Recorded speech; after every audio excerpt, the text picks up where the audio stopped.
Tuhan Yesus. Jikalau sebentar kami akan mendengarkan tuntunan-Mu Tuhan, mari Bapa, Kau mengurapi hamba-Mu yang Kau utus untuk menyampaikan Injil kebenaran firman-Mu. Biarlah hikmat marifat-Mu turun atas hamba-Mu ini, dan Engkau menambah-nambahkan pengharapan yang baru, pewahyuan yang baru Tuhan Yesus. Terima kasih Bapa, dan setiap kami yang mendengarkan tuntunan-Mu pada pagi hari ini, biarlah setiap kami Tuhan boleh menjadi tangan yang subur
Bapak Ibu.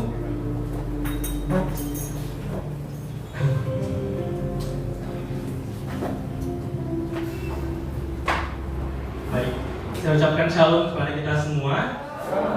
Puji Tuhan, pada pagi hari ini kita masih diberi kesempatan kembali untuk beribadah pada hari ini sesuai dengan tema dari pusat Bapak Ibu dan sesuai dengan juga tuntunan Tuhan di ibadah raya pertama tentang keluarga Bapak Ibu. Kita memasuki bulan keluarga.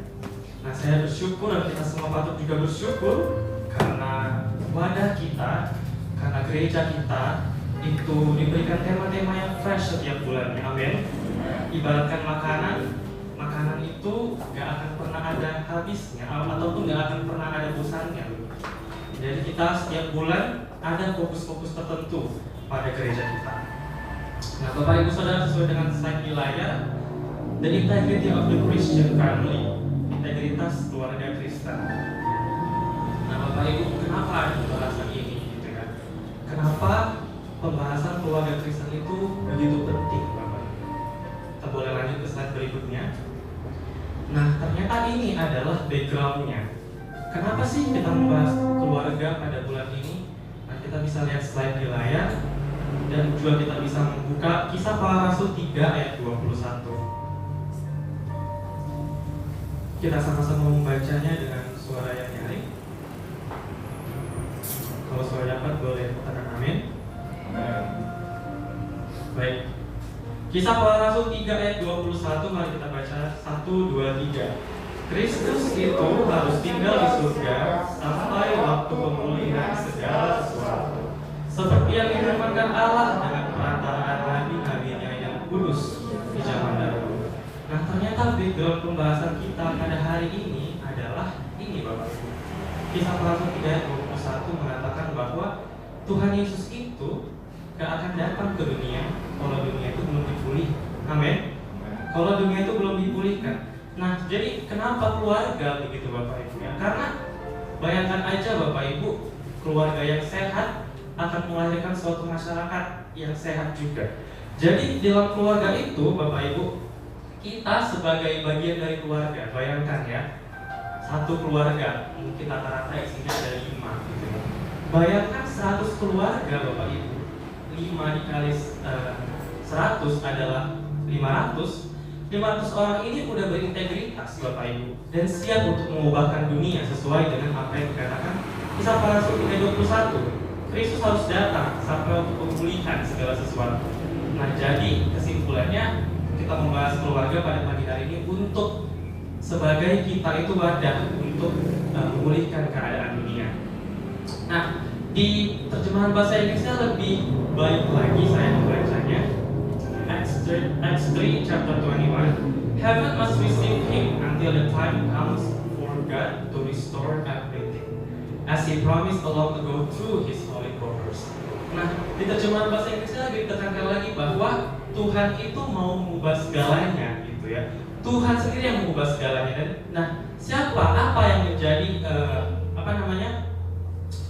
apa yang Tuhan pakai untuk mengubahkan segalanya? Yaitu keluarga. Amin. Nah, kita lanjutkan ke slide berikutnya. Maaf.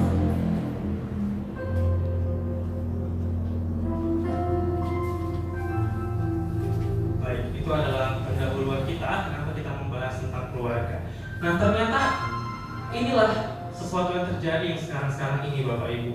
Inilah sesuatu yang apa sih yang mau dipulihkan dari bumi ini gitu ya. Ternyata banyak sekali ya, kalau diliskan mungkin lebih daripada ini. Tapi saya mengambil inilah sebagai contoh-contoh besarnya Bapak Ibu. Kita lihat di atas paling kiri ada virus corona ya, belum selesai sampai dengan detik ini gitu kan. Bahkan makin mengganas Bapak Ibu. Saya mendengar dari WA keluarga ada varian terbaru dari corona, yaitu yang berasal dari India Bapak Ibu. Lebih ganas lagi katanya. Nah, itu belum terpulihkan Bapak Ibu. Nah, apalagi kita lihat ekonomi Bapak Ibu. Ekonomi makin turun karena krisis pandemi Bapak Ibu. Apalagi kekurangan ya Tuhan yaitu kekurangan moral Bapak Ibu. Seseorang manusia mulai melakukan kejahatan, melakukan tindakan kriminalitas satu dengan yang lain. Belum pulih bumi ini. Apalagi hubungan satu dengan yang lain dalam masyarakat Masih banyak Bapak Ibu yang saling dendam, saling mendengki. Dalam masyarakat itu kita mulai ya ada kemudian lawan kita, musuh kita Bapak Ibu. Satu pihak menyerang pihak yang lain. Isu SARA belum juga terselesaikan, makin mengganas. Terorisme juga. Kita lihat Bapak Ibu di paling bawah ada peta bumi ini Bapak Ibu. Bayangkan bangsa-bangsa sedang berteriak tentang pandemi. Kapan berakhirnya? Kapan selesainya? Dan juga di gereja Bapak Ibu, jangan pikirkan di gereja gak ada masalah ya. Justru di gereja ini adalah gudangnya masalah gitu ya. Maksudnya apa? Maksudnya gereja adalah bengkel, gereja adalah tempat konflik masalah gitu Bapak Ibu. Saya merasakan saya mempunyai banyak masalah makanya saya datang gereja. Nah di gereja ini ya Bapak Ibu, saya merasa gereja itu sebagai suatu wadah memang untuk memperbaiki setiap kita gitu ya. Itu makanya ada gedung gereja.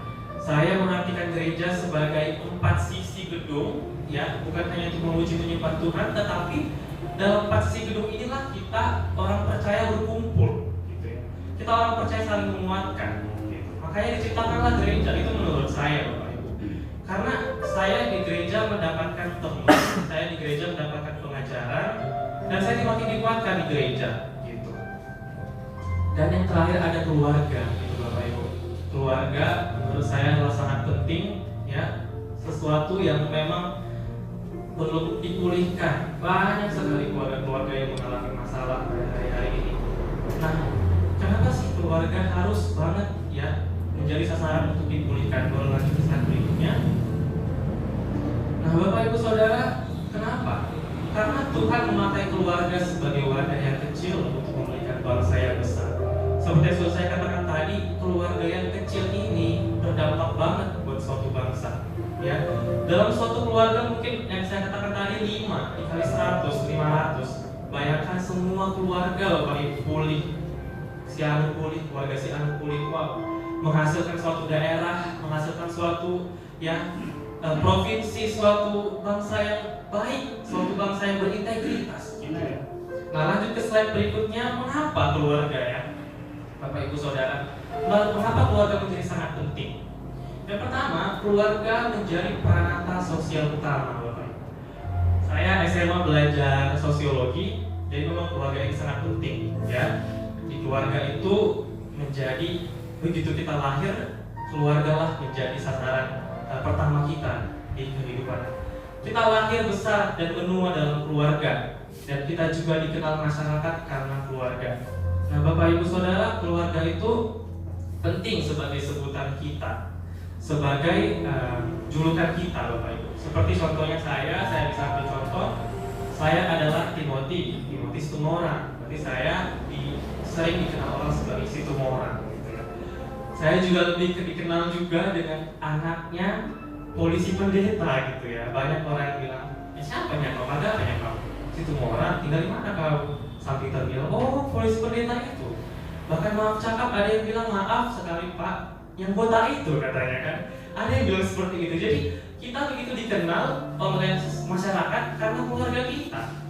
Maaf sekali Bapak Ibu, saya bisa mengatakan kurang enak banget kalau kita dibilang, oh itunya kau, anaknya yang di sel itunya kau. Tentunya kita nggak mau dijuluki seperti itu Bapak Ibu.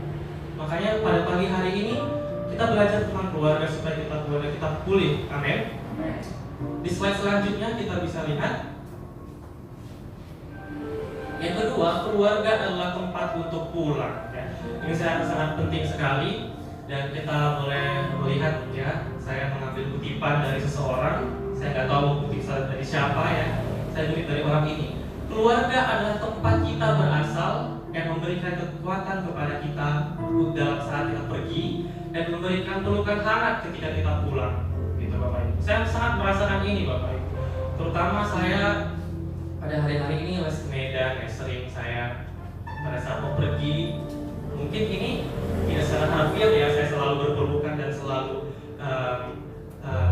diberikan, maksudnya saya selalu berpelukan kepada orang tua saya, tidak. Tetapi ini secara harfiahnya adalah ketika saya pergi dari rumah, keluarga saya memberikan kekuatan kepada saya. Makanya saya pergi, saya mengerjakan pekerjaan saya.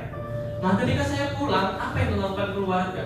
Keluarga mulai memberikan pelukan hangat, keluarga mulai menanyakan, udah makan ya kau? Keluarga mulai menanyakan juga, gimana tadi lesmu? Gitu. Saya merasakan kasih keluarga yang sangat intim dalam kehidupan saya, karena bisa dikatakan saya mungkin adalah anak terakhir dan saya lebih manja dari yang lain. Jadi saya sangat merasakan ini Bapak Ibu, keluarga sangat penting dalam kehidupan saya. Saya nggak bisa bayangkan bahwa sampai dengan detik ini nggak ada keluarga. Oleh karena itu keluarga memang sangat penting Bapak Ibu. Yang ketiga, keluarga menjadi penolong utama. Next. Keluarga menjadi penolong utama. Nah, ini juga memang sangat dirasakan dalam kehidupan saya ya. Saling membantu dalam keadaan susah, menguatkan dan menghibur, menjadi tujuan dalam suka maupun duka. Nah, saya baru kepikiran ini juga ya Bapak Ibu. Kalau kita mau pesta, siapa yang kita undang? Keluarga yang paling penting. Dan kalau kita ada masalah, kalau kita kedukaan, siapa yang kita panggil? Keluarga Bapak Ibu. Kami pada waktu Natal tahun 2019 bersama dengan dari Tanah Harapan, Kak Heni Kristianus, dia menanyakan kepada kami anak muda dengan logat Jawanya, siapa yang paling penting dalam hidupmu? Katanya.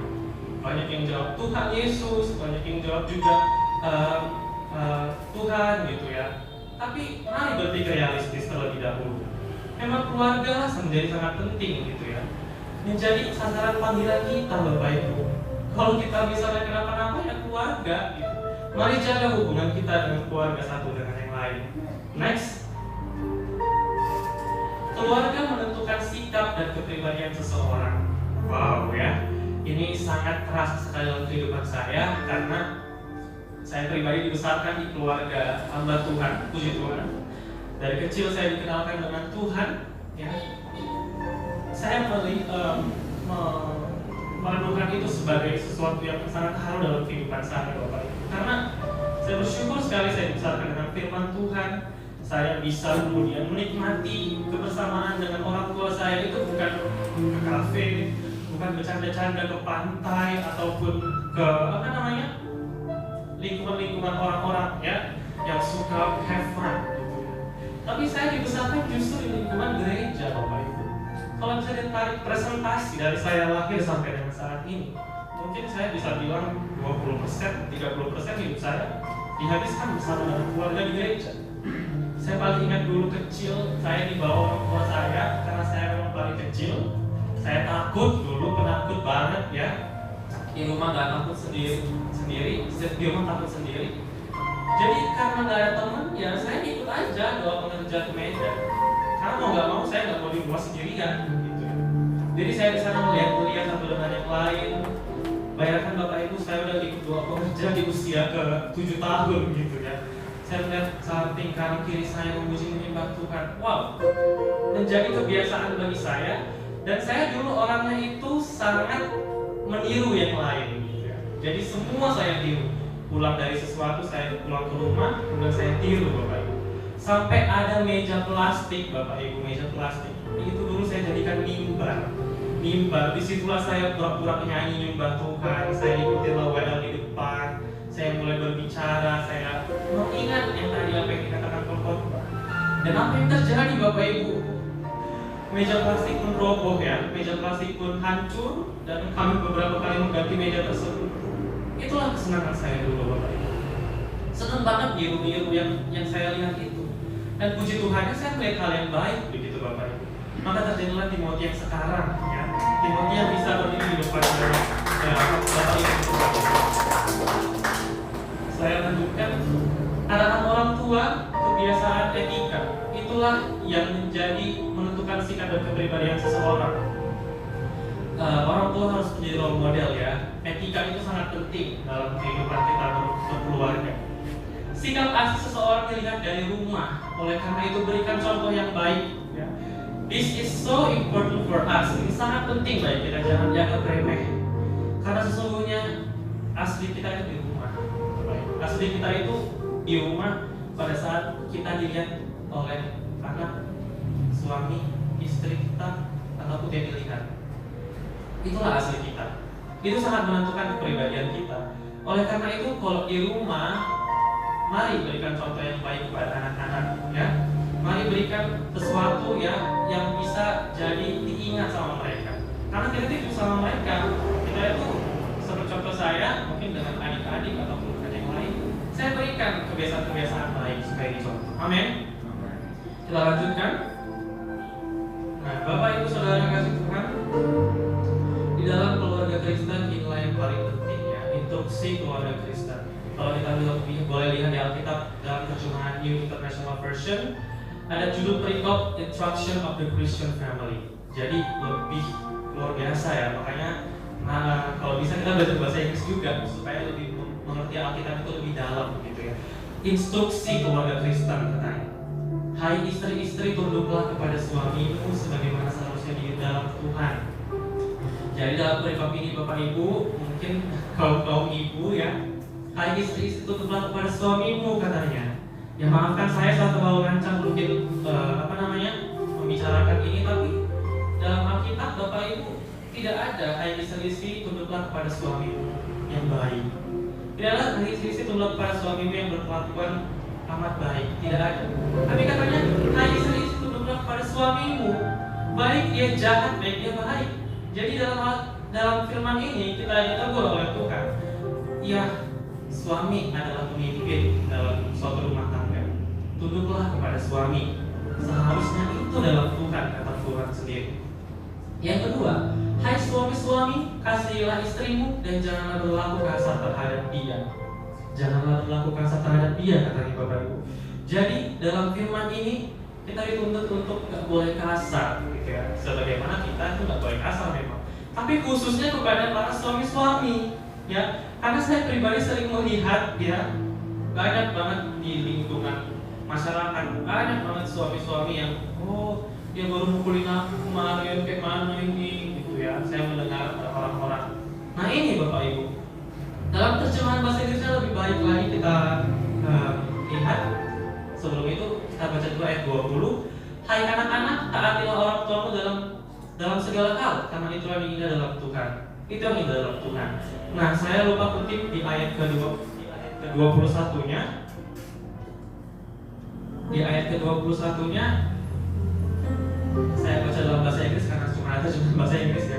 Fathers, do not embitter your children, or they will become discouraged. Ayah-ayah jangan menimbulkan kemarahan dalam hati anak-anakmu. Nah, embitter di sini dalam bahasa Inggris itu artinya kepahitan. Wow, saya bisa bilang terjemahan bahasa Inggris sangat membantu saya memahami Alkitab. Embitter, berarti dalam secara harfiahnya artinya ayah-ayah jangan membuat anakmu itu pahitan, gitu ya. Iya, itulah yang terjadi pada saat sekarang ini, Bapak Ibu. Banyak ayah-ayah dengan para anak-anak perempuan atau laki-lakinya. Kita bisa melihat mereka lari dari rumah, misalnya mereka bertengkar, mereka tidak ngomong satu dengan yang lain. Ya, kepahitan. Tuhan bilang di sini jangan, para kaum bapak, saya dengan segala hormat, jangan menimbulkan segala kepahitan, segala kegeraman di hati anak-anak kita. Ya. Kita lanjut ke slide berikutnya. Nah, di sini ada gambar ya, dua cerita yang sangat kita kenal dalam hidup kita dan sejak kita kecil ya, sekolah minggu. Bisa ada yang tahu dua orang ini siapa atau dua keluarga ini siapa? Amin. Nah, keluarga yang pertama ya, sesuai dengan perikop kita tadi, mengubahkan dunia. Saya sangat terberkati juga dengan ibadah subuh yang disampaikan oleh Ibu Ermina Sarumpait.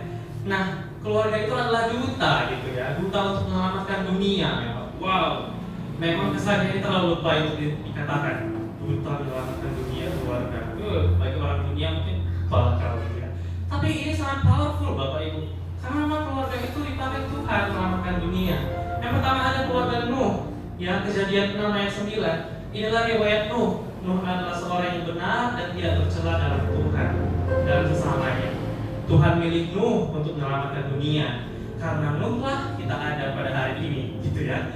Dan yang kedua, keluarga yang dipilih Tuhan adalah keluarga Yusuf dan Maria, Bapak Ibu. Dipilih Tuhan untuk menyelamatkan bumi ini, gitu ya. Jadi dua keluarga ini memang dengan kuasa Tuhan dipakai Tuhan untuk menyelamatkan dunia. Lahirlah Tuhan kita, Juru Selamat kita Yesus Kristus yang berkorban bagi kita. Itulah sebabnya keluarga sangat penting untuk dipulihkan, Bapak Ibu. Karena pada hari-hari ini Tuhan ingin memakai keluarga untuk menyelamatkan dunia. Amin. Nah, kita lanjut ke slide berikutnya.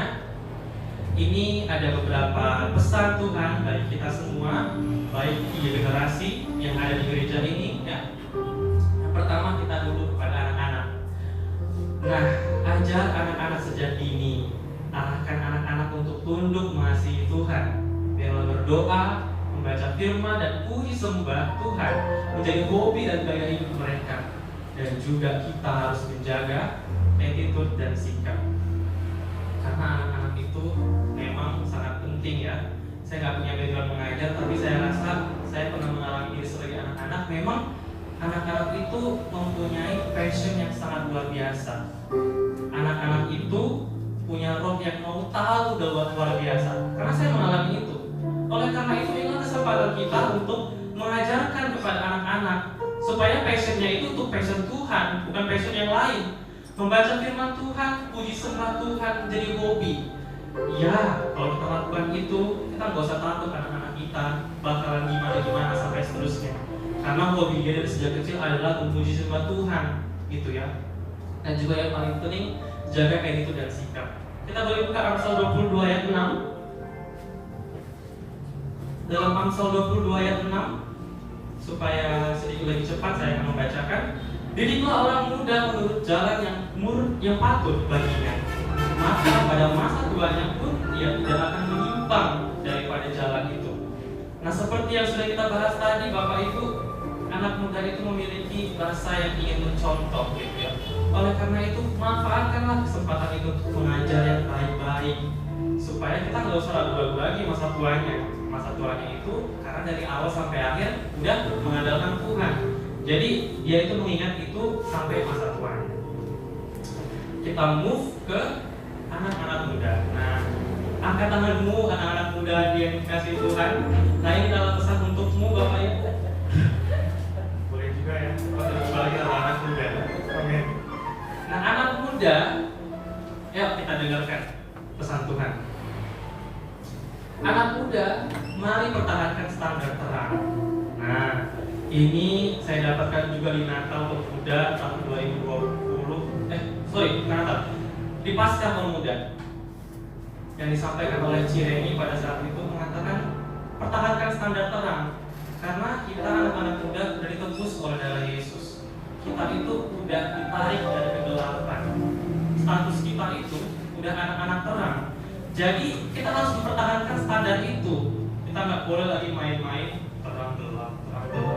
Atau di kalau lampu nggak terlalu terang, redup-redup gitu ya, abu-abu gitu. Jangan. Tarik dirimu ke standar terang. Pertahankanlah standar itu, Bapak Ibu, anak-anak muda. Apa yang cara lagi? Dan menjadi pribadi yang membuka diri pada tuntunan dan taat. Saya berani mengatakan itu karena saya mengalami ini sangat ya dalam hidup saya. Karena saya orangnya sedikit bisa dikatakan keras kepala begitu ya. Saya nggak mau dengarkan ajaran orang tua saya. Tapi firman Tuhan berkata, dengarkan orang tuamu. Tuntunan Tuhan itu buat orang tuamu juga ada samamu. Jadi membuka diri pada tuntunan. Banyak orang muda yang keras hati, keras berpikir, aku yang paling baik, aku pikiranku yang paling baik menurutku. Tapi Tuhan bilang, buka diri tuntunan, karena kita itu masih kurang kuat untuk jalan hidup. Ada orang-orang yang berpengalaman yang bersedia mengajarkan kita tentang kehidupan. Jadi kita harus membuka diri pada tuntunan. Nah, saya minta kepada anak muda, mungkin kita sudah hafal dengan ayat ini. 1 Timotius 4 ayat 12, mari kita baca bersama-sama. Bos anak muda, 2, 3, iya. Jangan seorang pun menganggap engkau rendah karena engkau muda. Jadilah teladan bagi orang-orang percaya dalam perkataanmu, dalam tingkah lakumu, dalam kasihmu, dalam kesetiaan, dan dalam kesucian. Dalam ayat ini, anak-anak muda yang terkasih, my fellow teenagers, di ayat ini kita diajar segala aspek tentang anak muda yang harus kedua adalah tingkah laku, ada kasih, ada kesetiaan, kesucian. Jadi disimpulkan ya anak-anak mudaku, 5 ini adalah sesuatu yang udah kompleks, lengkap banget gitu. Tuhan bilang melalui 1 Timotius 4 ayat 12, semuanya harus dijaga gitu ya. Jadi apa kesimpulannya? Anak muda itu nggak bisa lagi bilang kayak gini, udahlah nggak usah dulu kayak gini, aku kan masih muda, aku harus menikmati hidup. Oh tidak, dalam artian ternyata nggak bilang kayak gitu. Dalam artian justru dituntut kita untuk menjaga semua anak-anak muda, semua dijaga, tingkah laku, perkataan, perbuatan. Jadi tuntutan ini jangan kita jadikan beban gitu ya. Inilah hal yang baik buat kita supaya kita hidup dalam Tuhan. Selanjutnya kita lanjut ke untuk orang-orang tua ya. Dengan segala kerendahan hati saya berbicara ini. Saya belum menjadi orang tua, tetapi saya mengutip ini dari firman Tuhan di dalam Ulangan 6 ayat 7. Kami kita baca dulu statementnya. Orang tua menjadi sumber teladan dan inspirasi, senantiasa hidup mengandalkan Tuhan dan menjadi pribadi yang meneguhkan dan meregenerasi. Jadi saya nggak mau panjang lebar sama ini, mungkin nanti Pak Gembala akan menambahkan tentang orang tua. Tetapi dalam Ulangan 6 ayat 7 mengatakan bahwa haruslah engkau mengajarkannya berulang-ulang kepada anak-anakmu dan membicarakannya apabila engkau duduk di rumahmu, apabila engkau sedang dalam perjalanan, apabila engkau berbaring, apabila engkau bangun. Saya mau katakan Bapak Ibu, sekali lagi kita mendengar firman Tuhan yang sangat kompleks ya. Tadi dalam 1 Timotius 4 ayat 12, sekarang tentang Ulangan 6 ayat 7. Apa kompleksnya begitu Bapak Ibu? Yang menjadi yang paling kompleks di sini adalah ketika kita itu mengajarkan anak-anak kita itu dalam segala waktu. Dikatakan di sini, kalau duduk ajarin orang anak-anakmu, kalau di rumahmu ajarin mereka, kalau dalam perjalanan lagi nyetir mobil, lagi dalam jalan menuju tamasya mungkin ya, ajarin anak-anak kita. Oh ini seperti ini seperti itu, jangan kayak gini gitu ya. Apabila engkau berbaring, Alkitab mengajarkan kita apabila kita berbaring Bapak Ibu, mungkin sebelum tidur ya, atau anak-anak kita yang kecil, Dek, tahu nggak ini tadi? Itu gini loh, nggak boleh kayak gini. Firman Tuhan bilang kayak gini gitu. Wow, sangat indah gitu ya. Dan apabila engkau bangun pagi-pagi ya, apabila engkau bangun ini saya artikan sebagai kita bangun pagi-pagi ya, sepanjang hari kita bangun. Ini kan sekarang kita lagi bangun, kita ajarkan anak-anak kita tentang kehidupan. Kita lanjut ke slide berikutnya.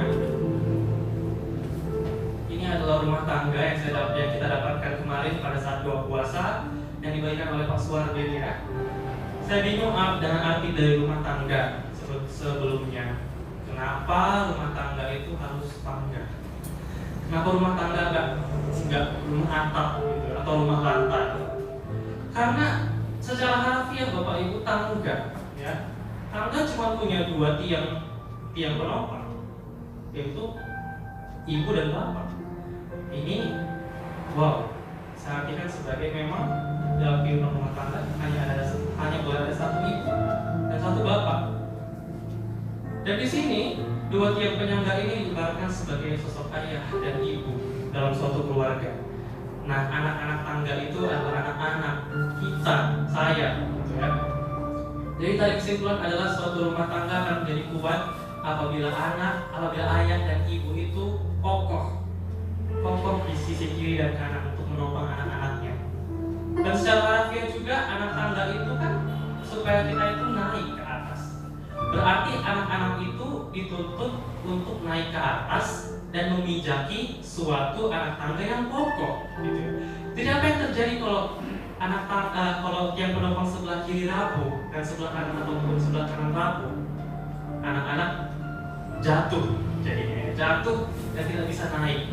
Oleh karena itu saya rasa para orang tua mengerti hal ini, bahwa mari jadikan dirimu dan pasanganmu menjadi sosok yang mampu menaikkan anak-anak dan tidak menjatuhkan justru ya.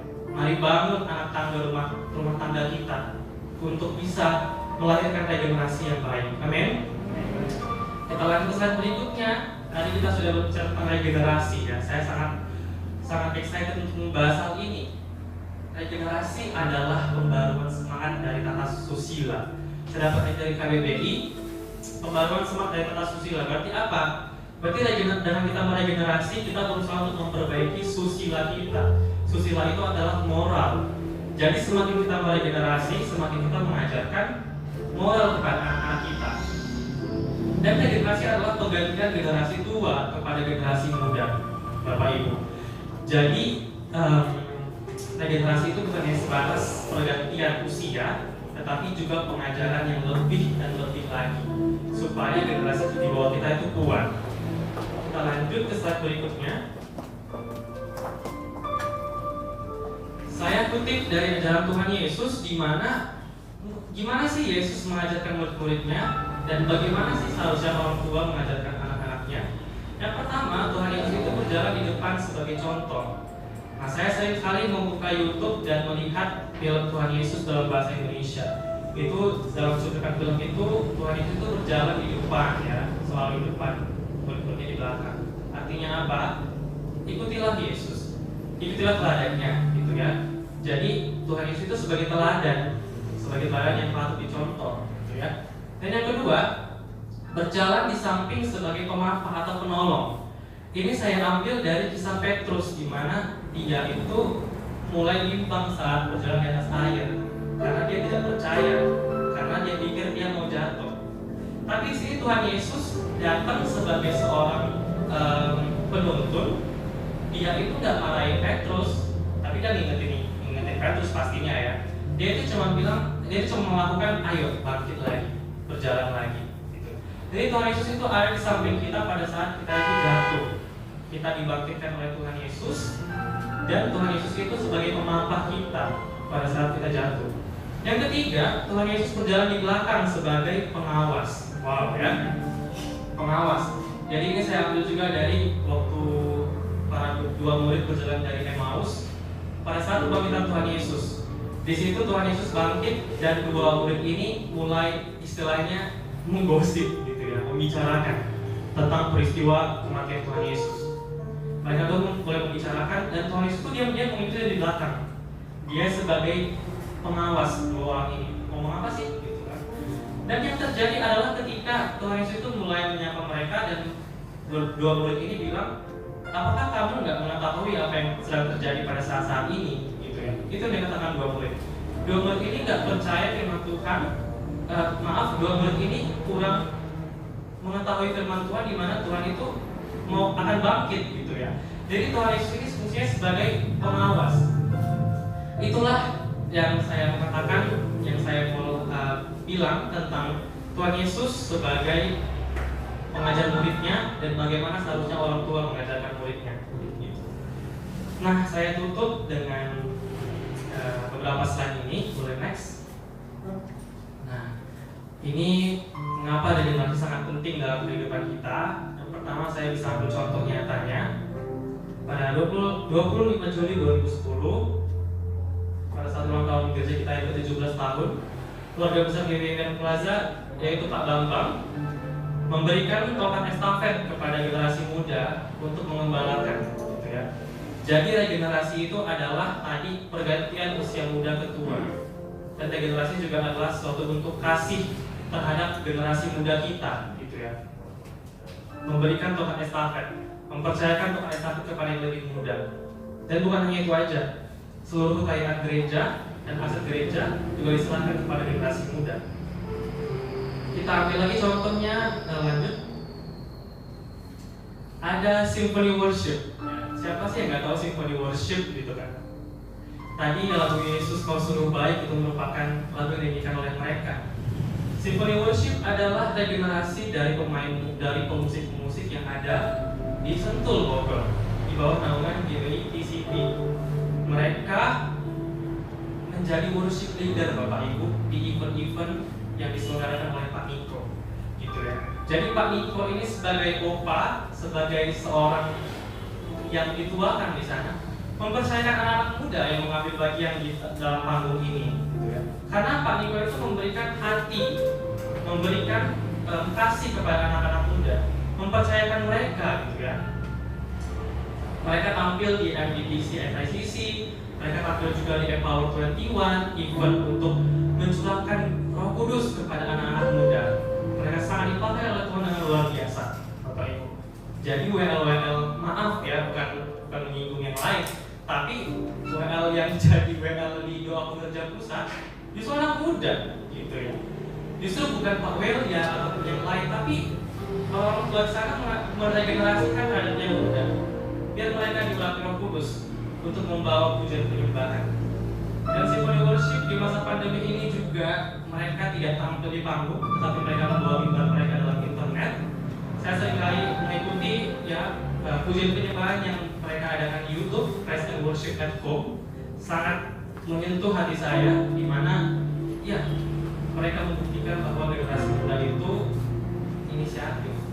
Kalau nggak di mimbar yang mereka bawa di internet, ayo puji Tuhan, nyembah Tuhan bersama-sama bagi yang mau. Ya.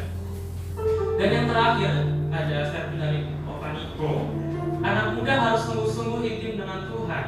Tugas Opa adalah untuk mengimpartasikan keintiman yang Opa bangun selama ini kepada kamu juga.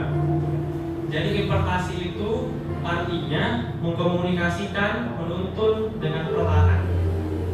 Jadi Opa Niko ini tugasnya itu cuma ya kasih tempat estafet, impartasikanlah kepada anak muda. Tetapi jangan biarkan mereka, tuntunlah mereka gitu, tuntun dengan perlahan dan mengkomunikasikan gitu ya. Next. Dan yang terakhir, kita bersyukur di gereja ini kita mungkin diisi dan dilayani dengan anak-anak muda yang sangat diberkati Tuhan. Kita bisa melihat potret-potret mereka di depan layar ini. Kita berikan kemuliaan dulu bagi Tuhan. Mungkin adalah yang jarang bagi gereja untuk mempercayakan anak-anak muda gitu ya. Kita bisa melihat ibadah raya yang melayani itu mereka-mereka yang sudah tua gitu ya. Tapi di gereja itu unik. Kita meniru pusat, kita meniru tuntunan Tuhan di mana ya dengan kita mulai generasi, berarti kita mempercayai anak muda. Regenerasi adalah wujud kita terhadap generasi selanjutnya atau next gen, gitu Bapak Ibu. Jadi tujuan daripada gereja ini untuk menampilkan anak muda itu bukan satu perangan bicara gitu ya. Kita banyak sekali di luar sana bisa kita panggil. Tetapi kalau anak Tuhan yang diurapi, kenapa tidak? Amin. Kalau anak Tuhan yang bisa dan mau membuka diri, kenapa tidak? Oleh karena itu gereja ini mengajarkan tentang gereja ini tuh udah mempersiapkan anak muda. Jadi masa depan gereja ini tuh udah gak usah diragukan lagi gitu ya. Jadi generasi muda gereja itu siap untuk menjadi pemimpin di masa depan. That's it. Dan yang terakhir penutup adalah kita buka Mazmur 112 ayat 1 sampai dengan 2. Mazmur 112 ayat 1 dengan 2. Di sini saya hanya punya terjemahan bahasa Inggris, mungkin Bapak Ibu bisa membacakan terjemahan bahasa Indonesianya bersama-sama. Mazmur 112 ayat 1 sampai dengan 2. 1, 2, 3. Ya, silakan. Berbahagialah orang yang takut akan Tuhan dan bersuka pada segala perintah-Nya.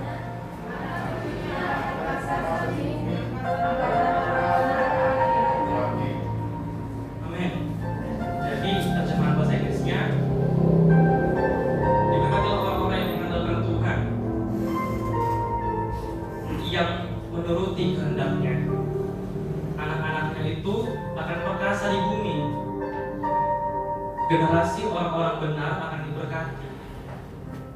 Kekayaan dan kelimpahan ada di rumahnya, dan nilai-nilai kebenarannya itu bertahan selama-lamanya. Dua statement yang saya garis bawahi ini memang membuat saya bergetar gitu ya. Kalau kita itu hidup benar, yang pertama janji Tuhan, generasi kita itu,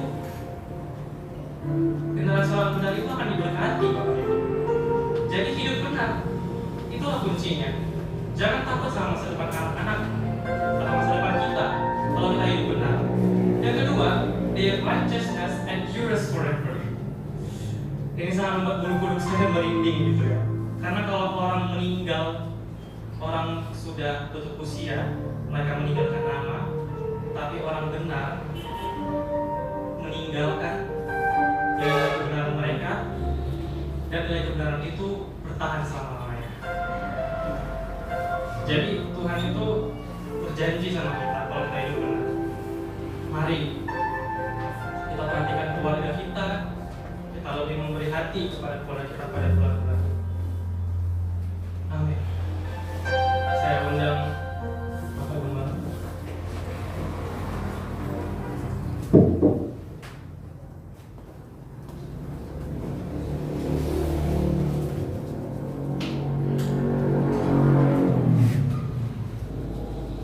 Oke, berkati, amin. Terima kasih Tuhan.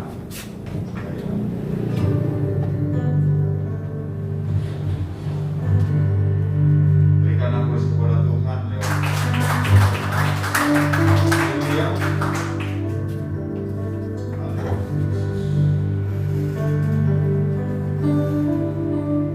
Engkau berkata dalam hatimu, tidak di sini, di jemaat Tuhan yang live streaming juga. Tuhan, orang tuaku tidak ada lagi. Ada seperti itu kan? Kita peduli juga. Keluarga Nando, orang tuanya laki-laki, dan ada juga yang orang tuanya laki-laki atau orang tuanya perempuan. Tapi Tuhan yang adalah sempurna. Di dalam Kejadian 18 ayat 19, kalau bisa ditampilkan dan saya akan baca waktu dikatakan di sana, Kejadian 18 ayat 19, sebab aku telah memilih dia supaya diperintahkannya kepada anak-anaknya dan kepada keturunan, supaya tetap hidup menurut jalan yang ditunjukkan Tuhan. Ada kata tetap hidup dalam jalan Tuhan, dengan melakukan kebenaran dan keadilan, dan supaya Tuhan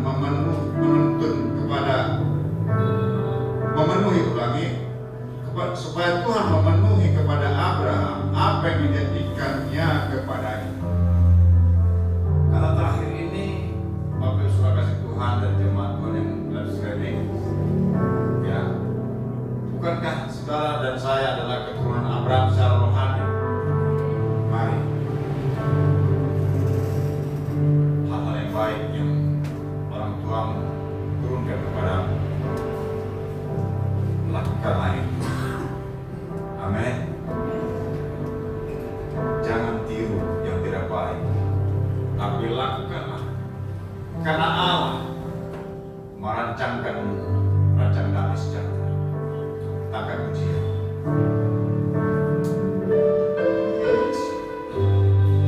Yesus kau yang kupuja,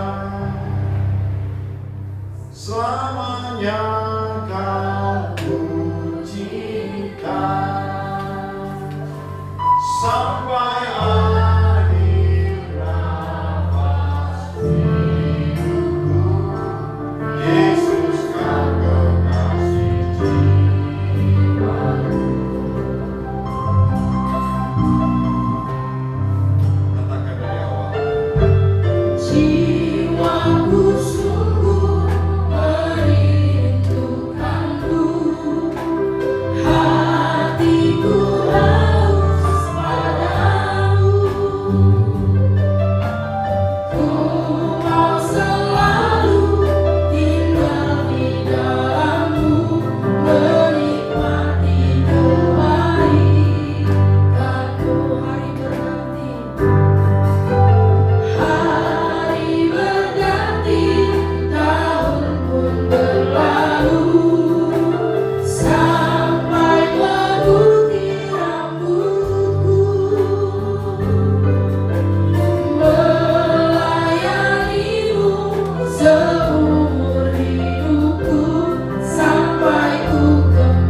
Kita Maranatha, kita dapat semuanya bersama silakan.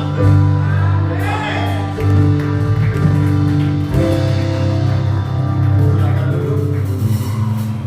Terima kasih untuk kehadiran daripada Bapak Ibu yang onsite dan online juga streaming. Berkati dan sampai ketemu kita dalam ibadah yang akan datang.